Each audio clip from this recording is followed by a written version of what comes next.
If you don't start embracing the struggles and the challenges in your life, you will never reach your next level in God. Welcome to Bible Braylon, where we talk about the truth of the scripture and we talk about the reality of being a Christian and drawing closer to God. And in this video, I want to talk to you about embracing the struggles and the challenges that is thrown our way and that is really and truly allowed by God. I first want to point you to Colossians 3:3. The Bible says we are hid with Christ in God. So I want you to understand, if you are a child of God and you are hid with Christ in God, you have to have the mindset and you have to know that everything that happens in your life, good, bad, or ugly, everything that has taken place is allowed by God.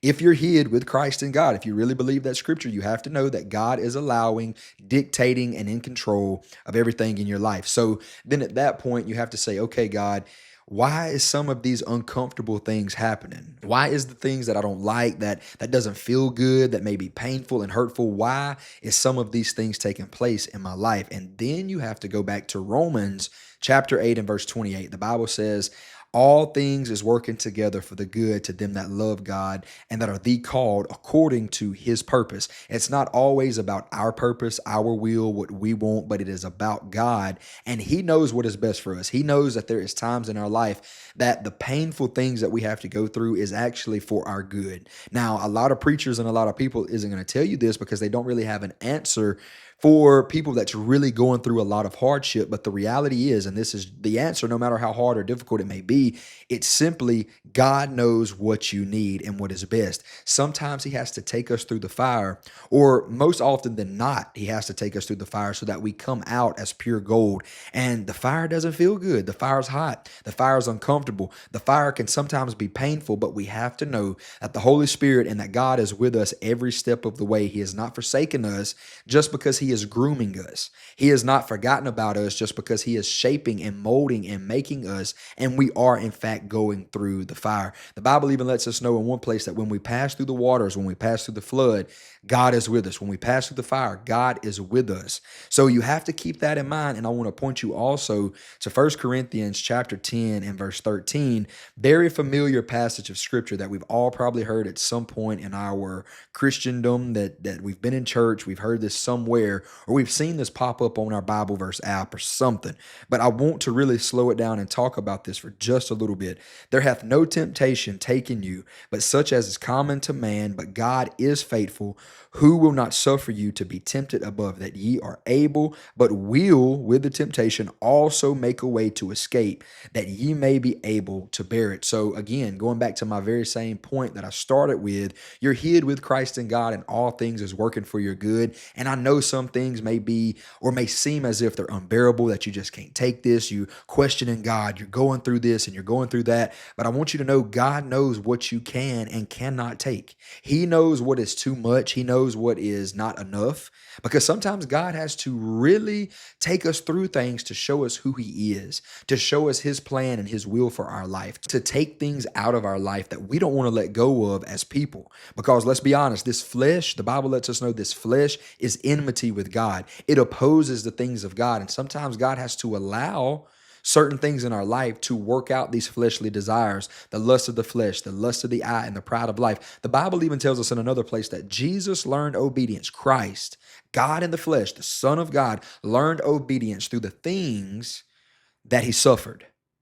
And the Bible says to arm ourselves likewise, because we're going to have to suffer these very same things. We're going to have to go through the hardship of life to be made into the image and likeness of our Lord and Savior, Jesus Christ. I mean, if you really want that, you're okay with the tribulation. You're okay with the struggle. So that's why I'm telling you to embrace the struggle, embrace the challenges in your life, because God is not allowing these things. He's not even sending or orchestrating some of these things for your demise, for your destruction. And just because he's mean and he's mad at you, or whatever the thoughts and crazy thinking that we all think and go through sometimes when we just can't get an answer from God. I'm giving you the answer today, and that is to trust and to believe the Lord Jesus Christ, and to know that when you come out of this trial, when you come out of this hardship, you're coming out better, you're coming out stronger, you're coming out more like Christ. So embrace it today. Embrace the struggle, embrace the pain, embrace the hurt, and know that God's got you.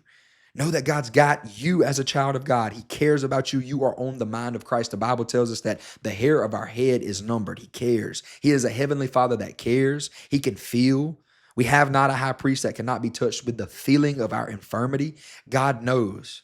He knows exactly what you're going through today. We just have to trust him and love on him and embrace his will, embrace his way, even when it's not what we want, even when it's not comfortable or appeasing to our flesh. Stay encouraged today, child of God. Stay in your word, stay in prayer. God spoke to my spirit a long time ago and laid this on my heart that if a child of God can do two things, it does not matter what they're going through, what the enemy tries to do to them. If a child of God can do two things, that is pray and read their Bible, they can get through any trial, any struggle, anything that they're going through in their life. So keep that in mind today and know that you are on the mind of God.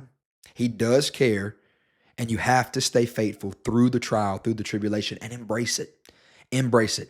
I have a school group that I've put together. I'll link it in the description below this video, the video description. And it's just a place where like-minded believers can come together. We could strengthen one another. We're having one-on-one calls. I've put together so many different courses and things just to help you in your relationship and in your walk with God, and also in the natural, because let's be honest, let's be real. We live in a spiritual world, absolutely, but we also live in a natural world. And in the natural world that we live in, it takes finances, it takes resources. And God has taught me a lot of things through trial and error. He's taught me things and ways to make money online, to make money with different careers and new career paths that anybody can start. All of this, I've poured out everything in this school group, and I want to help you. I want to be effective for the kingdom of God and for the body of Christ, for my brothers and sisters in Christ. So check out that school group in the description below. You can leave at any time. You can cancel at any time. You can get out at any time. You don't have to worry about that. So just check it out. Tell me what you think. Give me some suggestions on what you want to see in there. I'm trying to bring a bunch of different entrepreneurs and just pastors and mentors that's been a blessing in my life to this group to also help you. So check it out. Let me know what you think. If it's not for you, I completely understand. I love you anyway, and I'm lifting up every viewer and subscriber to this channel, asking the Lord to have his way in your life. I'll see you next time. Be blessed.